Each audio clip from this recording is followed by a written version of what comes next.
Well, welcome everyone to our April virtual training for faculty and staff.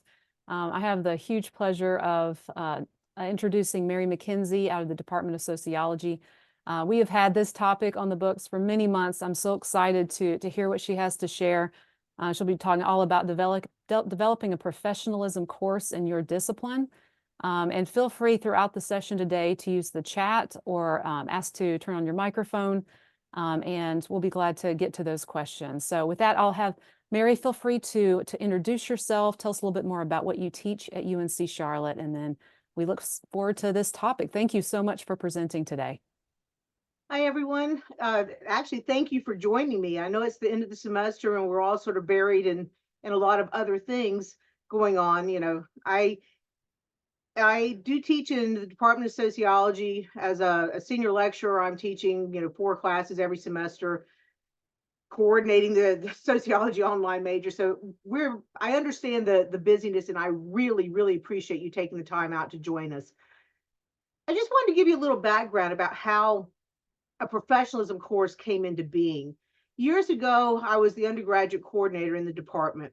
And one of the biggest questions I had students coming up asking me is, Mary, what on earth can I do with a degree in sociology? And this is a big question all of us, particularly in the social sciences and the humanities, were asked because parents are asking their kids, what on earth are you going to do with this? I'm sending you to school and you're getting this degree that we don't even know what it is. Well, as I tell students, in all honesty, everybody wants a sociologist. They just don't realize they want us. That's where the problem comes in. We have not connected the dots for the students for them to understand how to translate what they're learning in their major to their parents, to prospective employers. So a lot of times there is that disconnect that is what this course sets out to try to help students fill in the dots. Now, one thing you'll find as I go through this, this is almost like a tour of the Career Center's website because I use their website a lot.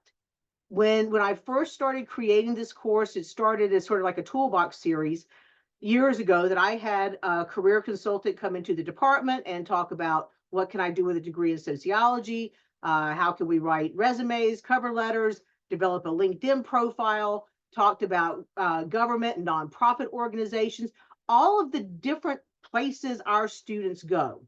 And sociology majors go into a lot of different areas. So this was it sort of evolved because, as many of you know, if you try to get students to come into a talk in the department, they say they're going to show up and then they don't. And you're like, okay, great. So I said, well, if they're not going to show up, let's make it a class. They'll do the coursework because they're going to get a grade at the end. So I again went back to the Career Center and said, I'm wanting to develop this into a course, sort of take these workshops that we've had and expand it. Pull in very discipline specific information, and that for sociology starts pulling in networking theory to explain a lot of networking. It pulls in, Goffman's presentation of self, so a whole dramaturgy idea, because that's what we do in an interview. And it helps students to then connect also what they're doing in other sociology courses to looking for a career. But I have had interesting comments from students coming back telling me, they're not sociology majors, they're not even minors. And they're like, Mary, this course, it helped me so much when I started applying this information to all of these different areas. And, was it a little surprising to me the first time I had a computer science major in the course? Yes. I was like, okay, shift gears, Mary. So I encourage all of you, go to the Career Center. I mean, I put links in here. And all of you, please feel free at any point if you have a question, just stop me. We're casual here. It's like, hey, Mary, got a question. Just pop in and ask. But I encourage you to look at all of this wonderful information. What can I do with a major? And in sociology, there's so many areas. You know, many of our students go into HR, many of them go into law, into education, into corporate America, working in sometimes in risk and loss management if they have taken my criminology course, if they've minored or double majored with criminal justice. You have to think about, what do they want to do? And that is a key thing I ask them. And I actually have them do this one little assignment. If you could do your ideal dream job, what would it be? And it's not good enough to say, Mary, I want to help people. Awesome. Don't we all? You want to help people do what? And so you ask them those questions. What do you want to help them do? How do you want to help them? How do you see yourself working, as far as in what kind of environment? But the next thing we have to do is help them understand they are developing competencies, acquiring skills in everything that they do. Now, this has dramatically changed. You know, when I was coming through undergrad in the 80s, they considered nothing that I did as gaining experience. I mean, I came out and I was told, Mary, you have no experience, but yet I had worked as a research assistant, a teaching assistant. I taught, I tutored football players. I'd waited tables, tended bar, worked, all these jobs. You have no experience. Now, fortunately, recruiters, they understand that it doesn't have to be this paid position for you to be able to acquire transferable skills. All of these competencies out there, and I'll go into some of the competencies more here in a moment, but all of these skills can be developed through courses students have taken, volunteering opportunities that they've done, as well as employment. And that is a key thing students miss in trying to connect their lives to marketing themselves for a future position. So with competencies, we go through a lot of the competencies that recruiters and CEOs are looking for. Obviously, communication. Students need to be able to write. They need to be able to speak and present themselves in a very professional way, but also to display the knowledge that they have acquired. But that's not it. They need to also be sensitive to a lot of diversity and inclusion, which, no, we may not in the future be able to have specific positions for that, depending on what our legislature decides. But we can teach students to be inclusive, teach them to be sensitive to the diversity called life. We are dealing with people every day of our life that are coming from similar backgrounds, but different backgrounds. They have so many of the isms that people are facing. We have to be sensitive to try to remove those isms. And, for those of you who maybe it's been a long time since you've ever taken a sociology course or you've never taken one, I'm talking all the classism, racism, sexism, ageism, all of the isms out there. Our students need to be aware that these exist. And how do we navigate this? So I have students develop a transferable skills table. It looks something like this.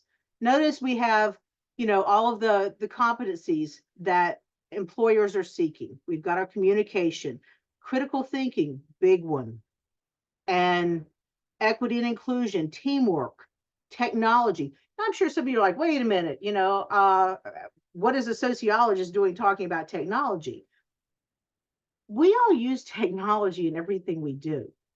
This is technology that we're using right now. I mean, just think about that. A few years ago, none of us had heard of Zoom.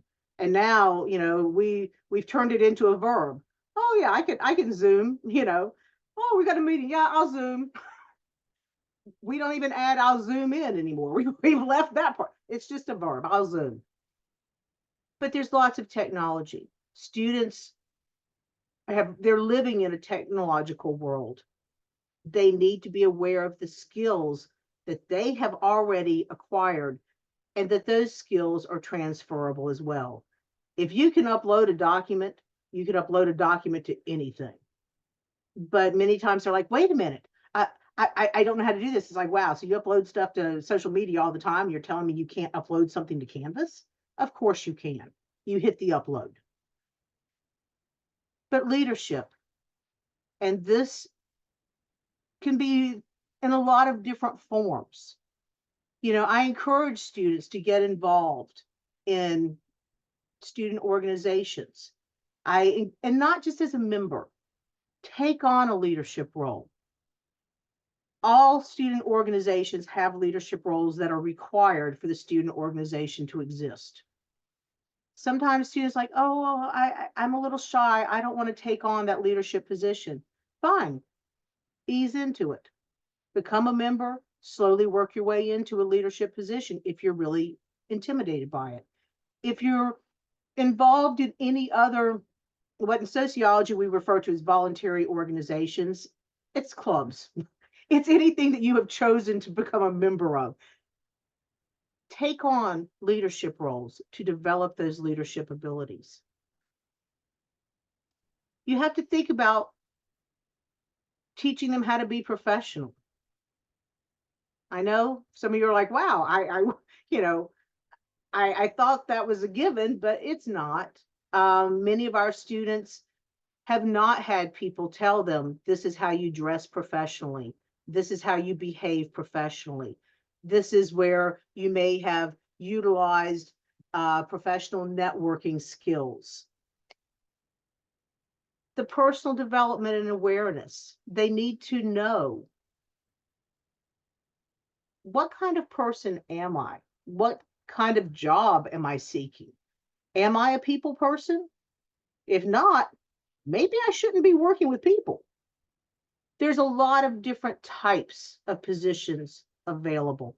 Well, how I use this transferable skills table, when students fill it in and up at the top, I'd say, okay, put in, class such and such, volunteerism opportunity here. I work this specific job, and just fill it out. This becomes a master resume.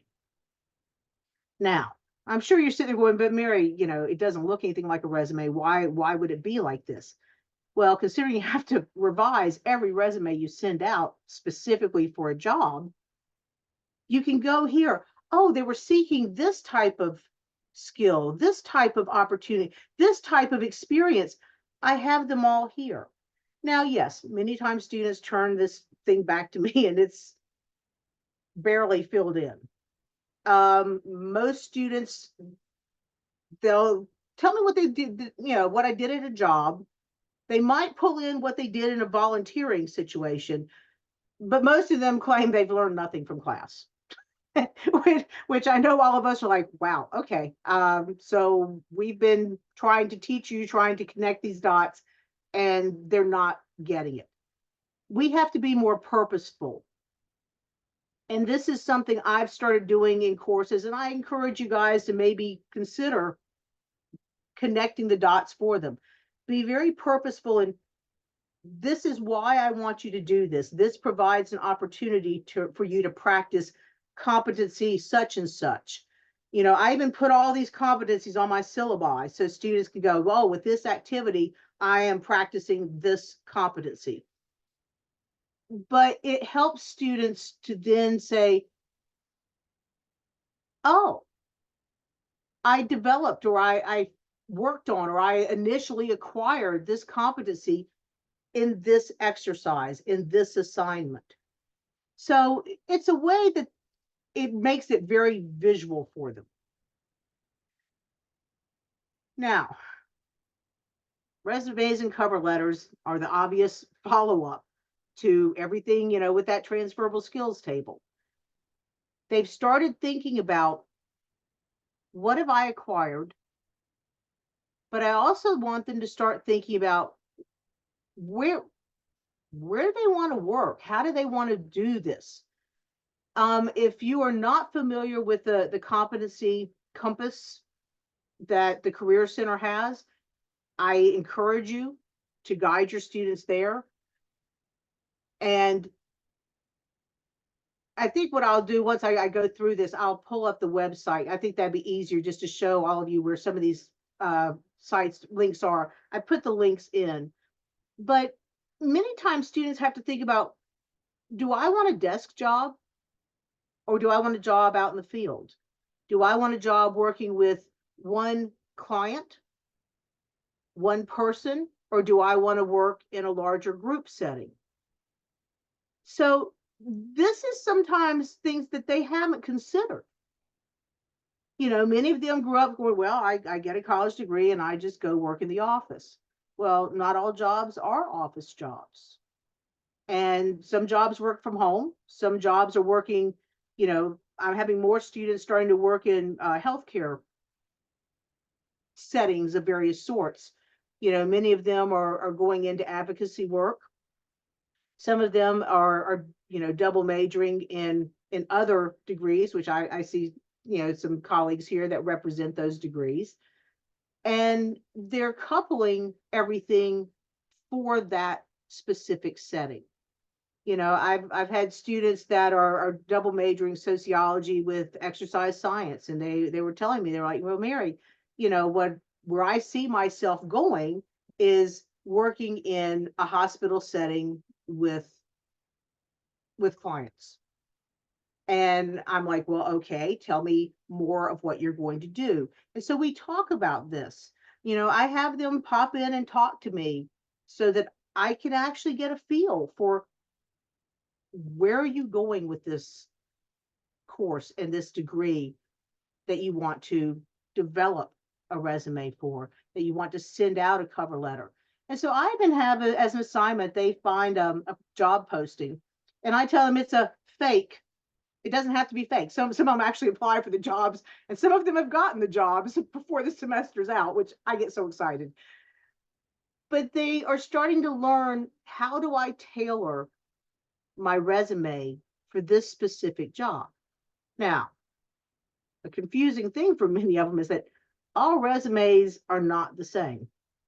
Resumes for different disciplines are, presented in different ways, and each of you would have to think about, for your discipline, what do students need? What does a resume in that discipline tend to look like? In sociology, I encourage most of our students to submit more of a functional resume or a combined resume as opposed to a chronological. Many of the students have not had a lot of work experience, or they've had a ton of work experience and they're changing careers. Well, you need to then base it on your skills that you have acquired and not job titles, because job titles can almost pigeonhole you when you start trying to change a career, going, well, how can you fill my need when you've been doing this for the last 20 years? I had a former student who worked in IT, and he was like, Mary, I'm very interested in starting to move into the nonprofit sector. And he was trying to, find a way to present what he's learning through the sociology major, along with the skills he had acquired in IT, to market himself for a job in the nonprofit sector. So it's a skill and an art form when you start developing a resume. Especially try to keep it down to one page, because, on average, employers are looking at these. Most things I read say about 6 seconds. So it needs to jump out their skills, what they can bring to the table. And that's the other thing I make sure the students understand. This is about what they bring, not what can you do, what can the business do for me? And that's a strange shift for a lot of students, because they're thinking of getting a job. What can they do for me? No, What can I do for the employer? What can I bring to the table? And that's what they really stress in the cover letter. And very clearly connect. This experience relates to this job requirement that you have listed in this way, and this is what I can do for you. And then I encourage them, put it on Hire a Niner, put your resume out there, and you send lots. Now, along with resumes and cover letters, I give them a way to track their applications. Because a lot of students like, oh, I totally forgot I'd applied for this job. And I was like, really? So you send something out and just like, and they're like, yeah. And I was like, well, for every job that you revise, your resume and your cover letter, stick it in a little envelope and then put that inside another bigger envelope that has your application tracking spreadsheet. And they're like, huh, never thought about that. And I was like, well, why not? Now you have a list and you can just quickly look over this spreadsheet and go, oh, I applied for this job. It closed on this date. This was the application date. I revised my resume. I revised my cover letter. Have I gotten a response? Have I gotten an interview? Have I gotten an offer? Where am I in the process? Because you're not always at the same point in every application you send out.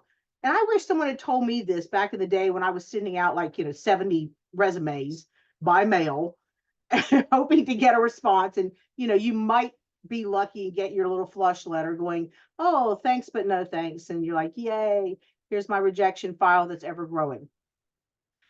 But I've had some of my non-traditional students, they're like, wow, I never thought to track these things so I could keep up with them.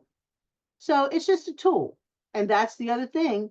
We have to provide our students with tools that they may not have thought they even needed, but they find out that they were very helpful.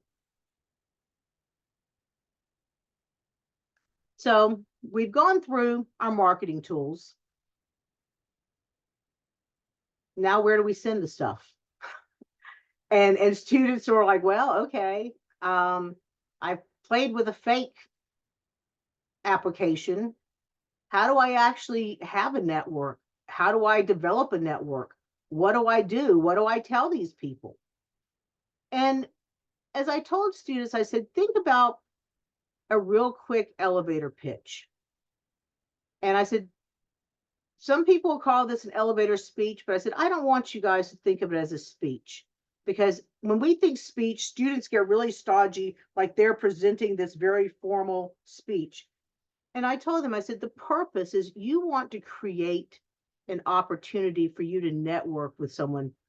Think about it, average length of an elevator ride is about 30 seconds. In that 30 seconds, you need to think about what is my story that I want this person to know. And then have an ask. I tell them, probably one of the real quick elevator pitches I had done, there was a fellowship on campus that I was interested in. And I saw the dean who was spearheading this, coming out of the dean's office, which is across from our department. And I thought, well, I was getting ready to leave anyway. So I decided now's as good a time as any. I slid into the elevator and started talking.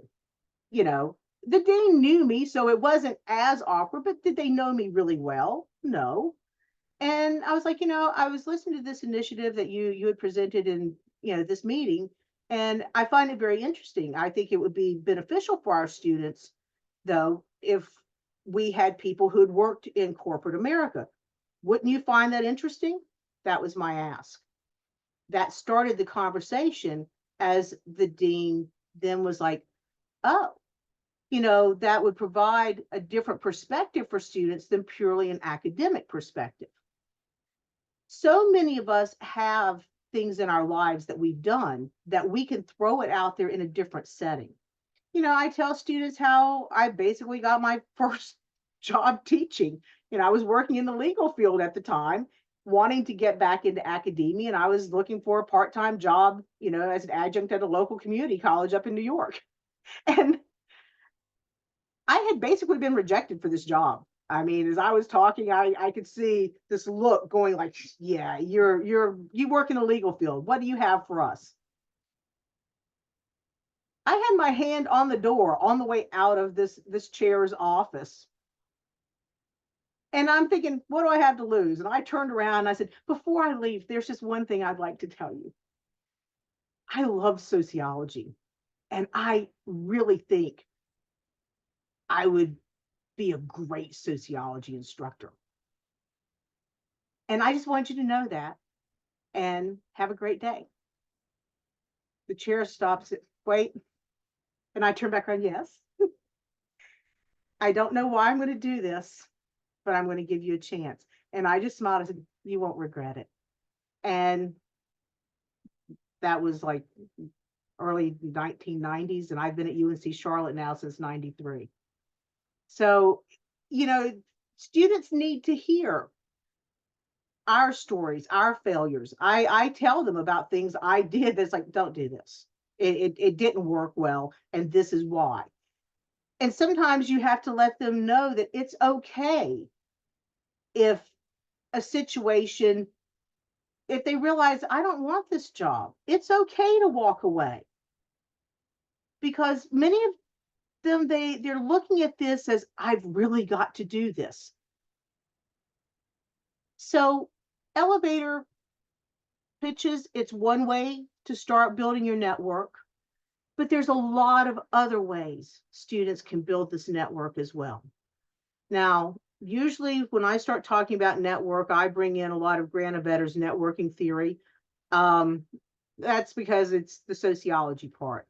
I encourage all of you to think about, how does networking happen? What does that mean in your discipline? Are there specific opportunities where students would be able to network and develop those connections? Many times I've taken students to professional, conferences, and that's always sort of fun, come rolling in with a bunch of undergraduates, and they're all excited about being at this conference because they're like, oh, I'm going to a conference. And I'm thinking, yeah, then calm down a little bit. There's cool stuff you hear, but is it like, oh no, it's a professional meeting. But students get very excited, and at a lot of our conferences, they really welcome undergraduates because it's a way that they can start networking. Many schools view that as a recruiting opportunity to recruit graduate students. It's a way to recruit future faculty. There's a lot of networking that does occur. But you have to ask, can students identify the network that they already have? Often the answer for that is no. Many students go, oh, but I'm connected with X number of people on this social media platform. And I was like, have you ever talked with any of them? Like actually talked with them? And they're like, oh no, I just read their posts and I post back. And I was like, so how are they truly a network connection? Now, I'm not going to say you could not develop a network connection virtually. You can. I mean, we're all networking now in a virtual setting. But students need to know, show up. You can go network, obviously, through internships. You can network through opportunities the Career Center offers. There's many career meetups. There's career fairs that, yes, I encourage my students to go to these career fairs. They usually hit earlier in the semester, which is why I moved resume and cover letter development to the earlier part of the semester. That way students have a quality, their quality materials on hand when they go to the career fairs. But this is something they need to understand. If they don't have any connection in the field they're going into, they need to start working on developing those network connections. and not find themselves, I've graduated and now what? Which many of us, I'm sure, that has had a student contact is, okay, I've graduated, now what do I do? And they think there's some magic wand that we can wave and suddenly hook them up with a big network. And it's not like that. This is another way, obviously through internships, but a broader range of experiential learning can help students develop their network. And I discovered last night that there's like now long-term and sort of short-term and quick-term experiences that the Career Center has, that some of these I will be adding to my course. I had traditionally had speakers come in when I taught the class in person, and I am going to start incorporating more speaker talks that have been recorded since the class is now online. But this gives students a real person that they see doing this type of job. And I know many departments do have speakers come in. But are these speakers also talking about ways that students could become involved maybe in their organization? And that's a really interesting thing when they're like, wow, I could actually contact this person. I could contact this person for an informational interview, which I will be getting to here in a moment. But people don't make the connection. I'm acquiring skills through all of these types of learning. That needs to be more thoroughly clarified. Now, the informational interviews has become probably one of my favorite assignments, but students have found it's actually, oh, they grumble when you first assign it. But they, in retrospect, they find it to be one of the more helpful assignments of the semester. I have to thank people at the Career Center for cluing me into informational interviews, because years ago when I converted this, my workshops into a course, one of the career consultants like, well, Mary, have you considered an informational interview? And I was like, well, if you would tell me what it is, I might consider it. And they told me, they said, you have a student reach out to someone in the field that they're planning to go into. They're asking only for 15 minutes of time to talk with someone about what they do in their position. There's many job titles that when I actually hear what the person does, I'm thinking, that is not what I would have thought that job title would have meant. I've been surprised over the years how diverse human resources actually is. When somebody goes, oh, I work in HR. Well, okay, what exactly do you do? Because that's, you could just be shuffling paper. You could be dealing with people. You could be dealing with, government organizations. There's a lot of different paths that can take. So I encourage students reach out, and I tell them, before you reach out to someone, make sure you have a list of questions that you want to ask. And I was like, you are not asking for a job. You are not there seeking a job. You are asking information about what this person does in their position. I tell them it is okay to ask them, what was your path to get to this position? But students have told me that this was the most helpful thing that they've ever done. And it's not just students who are newly entering the career world. I've had students who've been in, they're doing internal informational interviews, but actually interviewing their boss many layers higher. And they have told me that this led to some interesting conversations and some interesting opportunities that later the person that they had talked with, who is now part of their network, sought them for consultation, sought them, oh, here's an opportunity. So offers and opportunities did come from this. Students, they get nervous about, oh, I have to go interview. Yes.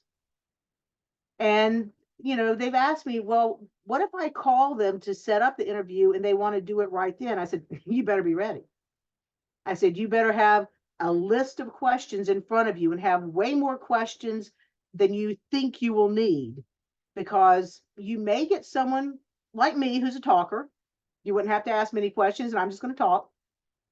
Or you may get someone that they're going to give you answers, but they're not going to go into a lot of detail. So you would need follow-up questions, to ask, because you don't want to be sitting there with that awkward silence going, okay, that's wasting the person's time. So I teach students, you have to be very professional. Do not use more time than they have allotted. If they want to continue the conversation, that's fine. But you have to be very respectful of the time that they are giving you out of their day.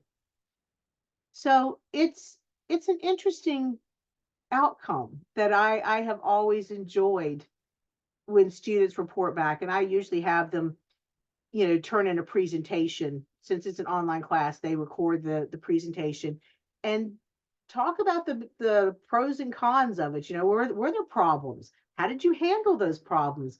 Because here's the other fun thing that can lead into other responses in interviews that they may go to on their own. When there's so many different types of interviews. If you're going to a star interview, they are asking, was there ever a situation that there was a problem? How did you handle the problem? What was the outcome? And this can actually provide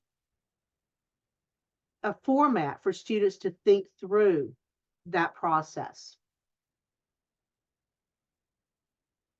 So another wonderful assignment that the Career Center helps me with are LinkedIn profiles, and they very graciously review these for my students and provide feedback.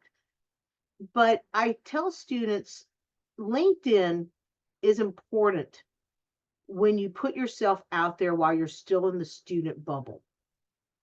Now, that student bubble is awesome because people really want to help you when you're a student. Once you're no longer a student, they're often like, yeah, we don't care. You should have fixed it as a student. But this gives you that time to start building that network, start connecting with people, because a lot of recruiters are using LinkedIn more so than some of the other social media sites, because its purpose is a professional networking site. And students, they put their resume on there, they put endorsements on there, they put their skills. There's all of these wonderful ways that they can really show what they can do. And if they don't have like a professional photo, they can always run by the Career Center. Again, they have an awesome little photo booth over there where you can go have a picture made and upload that to your site. Because yeah, I told you guys, a selfie's not going to do. We don't want the hey kind of, no, you want it to be professional, because you are presenting yourself, you are marketing yourself, and you want that to be in a very professional manner. Now, other ways students are acquiring skills, and I go through various types so students can start thinking, what works for me? Have I had one of these experiences? Many of our students, volunteerism was something they have been doing since high school. There were high school programs required volunteerism. There's also programs on campus that require volunteerism. When you look at service learning, a lot of that is volunteerism that is baked into the curriculum, if you would. All of these opportunities are providing transferable skills, but they also, on top of that, provide networking opportunities. And many times people are not connecting skills and opportunities as ways that they can build a career or just explore a career. If you're interested in something, go and volunteer there if you can. See what they do. You might work, be volunteering with somebody building a house who actually, oh, well, this is what I do, in my regular life. And you have this really cool conversation while you're accomplishing this other task. Now, I have many students that they're like, Mary, I don't want to work in corporate America.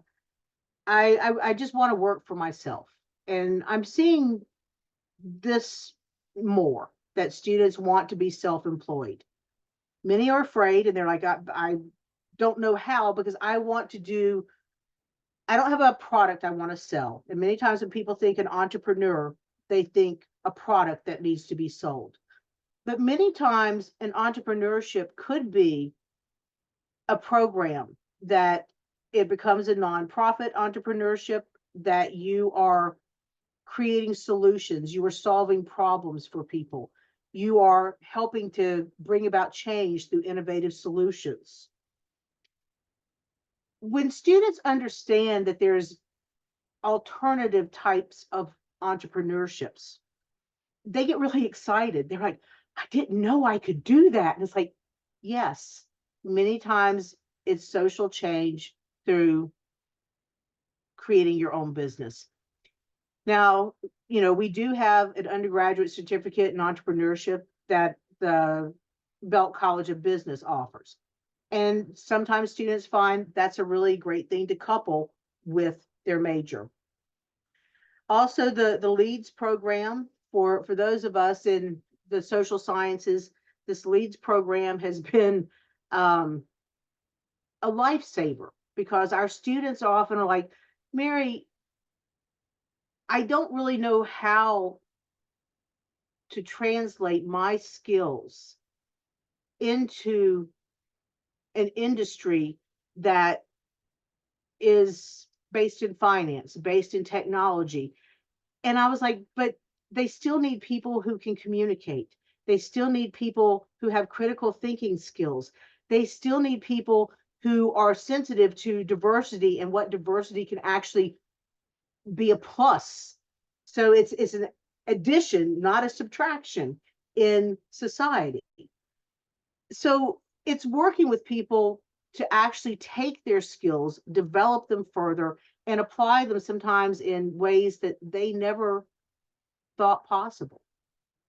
So the LEADS program, it is a certificate that students can earn. Again, it can be a plus to their major. So I've talked already some about nonprofit and government organizations. This will vary in all of your disciplines, as far as what types of nonprofit organizations, what type of government organizations would your students be going into. I mean, many of my students, they are going more into some of the social services. They are going into obviously various educational organizations. Nonprofits, as far as that are often dealing with various illnesses, social problems, things like that. So think about what types of nonprofits are out there where your students could acquire skills, because a big upside to working in a nonprofit. Now, seriously, going to go, oh no, I don't want to volunteer, Mary. I need a real job. Nonprofits hire almost every position that corporate America hires. The upside to working for a nonprofit is you're often given a wider range of opportunities as opposed to corporate America. Corporate America, you stay in your lane. Many times there's a project that a nonprofit has, they're looking for someone. Oh, could you do? Yeah, I would love to take on that responsibility. Well, look, now you've just stepped into something and acquired more skills, developed your skills further. So I do encourage all of you to look at these opportunities that would best fit for your students. You know, I tell students there's not a whole lot of government organizations that will ask for a sociologist unless you have a PhD. But there are organizations that hire them. I had a student work for the IRS, and he was doing research, helping people resolve tax issues. And he said, Mary, it wasn't like I had to be an accountant. I just had to do research. And I was using the same research skills that I learned in research methods. And I'm like, it's research. You're still applying, identify the problem, seek resources to answer the problem, and put forth a solution. Okay, so, interviewing techniques. This is another big favorite of my students. Big Interview is a platform where they are asked questions and they have a virtual interview. And the Career Center will review these interviews and provide feedback to the students to help them sort of tweak their skills. I was talking with a student last night, and I haven't asked me anything in this course that they can pop in and just they can send questions or pop in live. And the student last night was like, Mary, this was so awesome. I've been on a bunch of interviews, but I've never had the opportunity to see what I looked like when I was actually interviewing. And I just sort of laughed because I was like, none of us did until platforms like this came into being. We just sort of hoped we didn't look like, we were clueless. But students have told me this was a really wonderful experience because it gave them confidence. They were like, oh, if I use crazy filler words, I can work on that. If I'm sitting there with long, awkward pauses, I can work on how do I make this less awkward. But that gives them the skills not only to seek the interview, but think about once they're there, once you're offered the position, you now have confidence to negotiate the position, to negotiate the salary, to present yourself in this very professional manner, because you could also critique, how am I coming across to someone else? So the last big piece of professionalism is literally how do students engage in a professional manner? I'll be perfectly honest, I was a little surprised that I had students who did not know what professional attire was. When I first started teaching this course, shockingly, I assumed, and I shouldn't have, but I assumed everyone knew at least what business casual was. And I was really surprised that I did not. And so I had students going, nope, I don't know what you're talking about. So I had to find pictures to show them this is how you would dress professionally. Now, many students don't have a lot of professional attire. Fortunately, we have two places on campus. There is the career closet that at the Career Center, but also the Jamil Pantry does have professional clothing there as well that students can get for interviews. And there are places, because yes, it's expensive to go buy a suit. It's expensive to go buy new clothes to go interview. I had a student go, Mary, if I had the money to buy clothes, I wouldn't be going on the interview. And I'm like, well, okay, sort of like in between a rock and a hard place there, but there's solutions. But students also don't always understand, how do you introduce yourself professionally? Now, it's funny. People my age, we were told you have that nice professional handshake. I'm actually curious to see, is this going away? Post-pandemic, we're seeing some changes. And I still, without thinking, stick out a hand. But I've had people, no. They may give me a fist bump, or they may just sort of, oh, it's nice to meet you. But people are becoming less receptive to being touched. And so that's something I also taught to students about, so that if they do stick out a hand and it's not reciprocated, don't take offense, but sort of follow the lead of the person that you're meeting with. If you are going to shake hands, make sure you give a proper handshake. I had a student one time, I used to go around in person and shake all their hands and sort of critique their handshake. And I had a student literally hold out this hand. I was like, I was going to kiss a ring or something. And I was sort of like, what am I supposed to do with this? So I was like, no, shake hands. And I said, but don't let the power play come in. And so I explained to students, sometimes when people shake hands, they will force you into submission by turning your hand over. That always offends me. Let's just be here equal. We're talking. We don't need to be, forced submission on someone. And a student's like, oh, I've had that done. And I was really upset over this. And it's like, that's fine. Just sort of gently put pressure, not to just like cave and let your hand go into submission, but don't make it a battle of wills.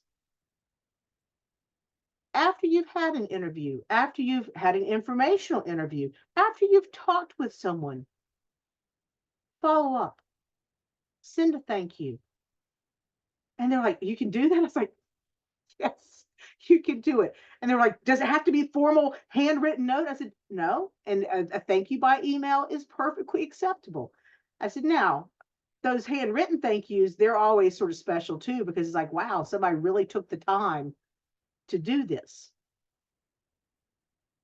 So all of this will be how you want your students in your discipline to project and present themselves. But it's exciting when you give them the tools to do this. So, on that note, open it up, talk to me. Questions,